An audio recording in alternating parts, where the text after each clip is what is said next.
Hello and welcome to today's yoga teachings. In this session we're focusing on the importance of the pranayama practice. And pranayama literally means the breathing practices, and prana is the life force energy. Ayama is the control or the extension of that life force energy. So this is an incredibly powerful practice that often gets minimized in our yoga practices as we go into the modern yoga studios that focus on the physical practice.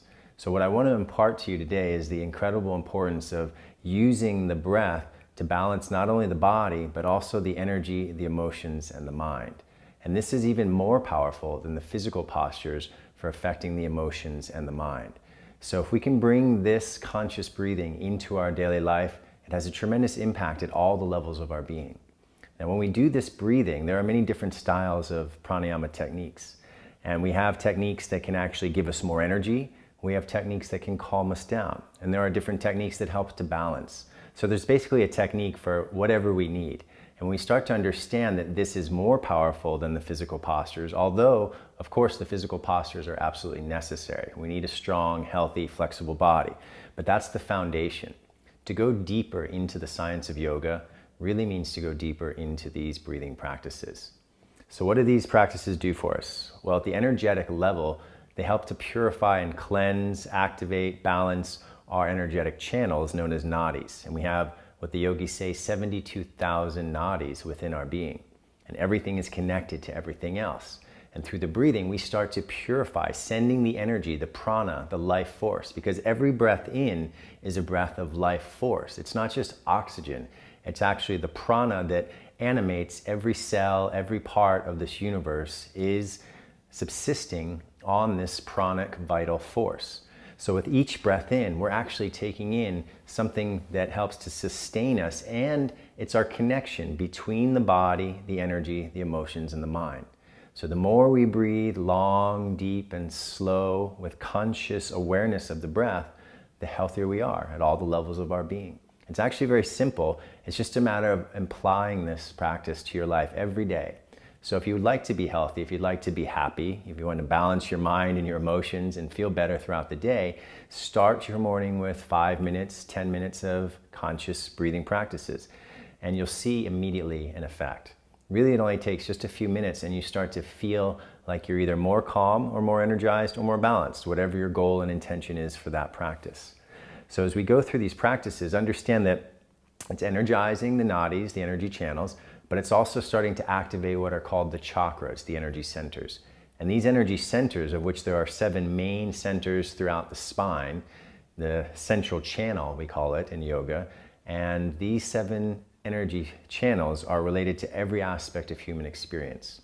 So with different pranayama techniques, you can activate different chakras. If you need more vitality and you need more energy throughout the day, you work with your root chakra and you can do a pranayama breathing practice to help activate that energy. Let's say you need more willpower. You can do something for the navel chakra, a pranayama practice that activates the energy there, and it gives you more personal willpower, more strength and courage. If you need to be able to speak more loudly or speak truth or receive truth, you can work with the throat chakra. And there are always different techniques that apply to each of the chakras. So once you start to understand that this is part of the path of yoga, you look at yourself and you say, what is it that I need to evolve or to let go of, to purify or to amplify? And through choosing the correct pranayama technique, you can work with anything in your being. So this is why I really want to encourage you to do this, because it takes you to the next level of yoga. We can all do the physical practices and be strong and healthy and fit, but to work with our consciousness, our emotions, and our mind at a deeper level, we go into the deeper pranayama practices. So it's also working, of course, with all the physical things in our being. Respiration, heart rate, the central nervous system is affected. When we breathe deeply and consciously, that also impacts the hypothalamus, which is connected to our emotions. So everything is really impacted by this breath. So I encourage you to watch our other videos, which teach us how to do these breathing practices, and just try and make the experiment, because you'll never know until you try it for yourself. And just sit down each morning for 5 minutes, 10 minutes. If you have 15, great. But try it every day for a week. And at the end of the week, you can judge for yourself. Is this something I need to incorporate into my life? And everybody I know who does breathing practices starts to realize how effective it is. And it's hard to go back to not doing the breathing practices after you feel so good each morning. And it helps us to let go of the things that we use to stimulate our mind or calm us down. The things like substances that are toxic, whether it be caffeine or cigarettes or alcohol or drugs.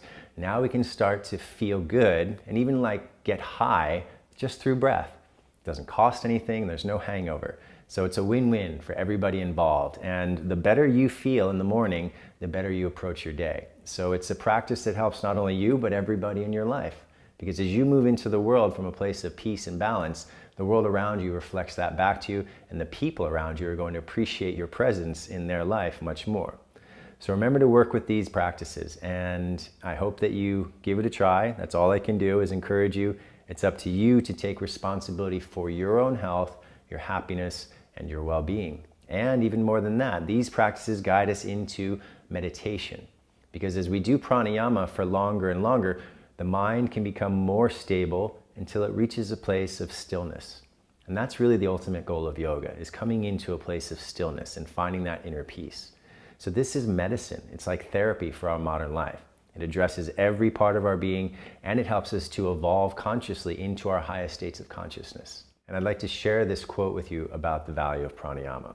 When the breath is unsteady, everything is unsteady.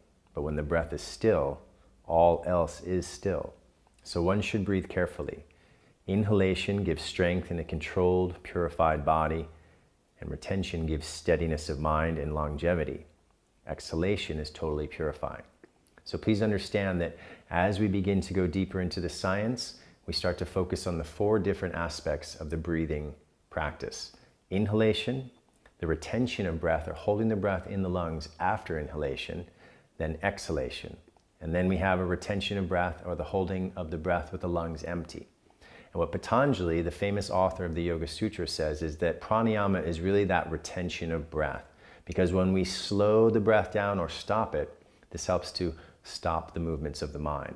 So it's a very deep practice going into longer and longer retentions and holding of the breath. And as you evolve through your pranayama practice, you start to gain a greater ability to move into this stillness. Because when the breath stops, it stops sending the nervous signals from the nervous system into the brain, and therefore the mind can become much calmer. So this is very important because Patanjali also says that the retention of breath after exhalation, when the lungs are empty, removes the obstacles to yoga. And the obstacles to yoga are typically here in the mind. So if we can hold the breath after we have exhaled, when the lungs are empty, and become comfortable with that space, we start to experience something beyond the mind. And this is the true gift of pranayama. Of course, we know about all the other things, the balancing, the activation of the chakras, the energy centers, and even the balancing of the 2 hemispheres of the brain and the harmonizing of the brain waves. These are all very important aspects, but yoga also takes us beyond the body and mind.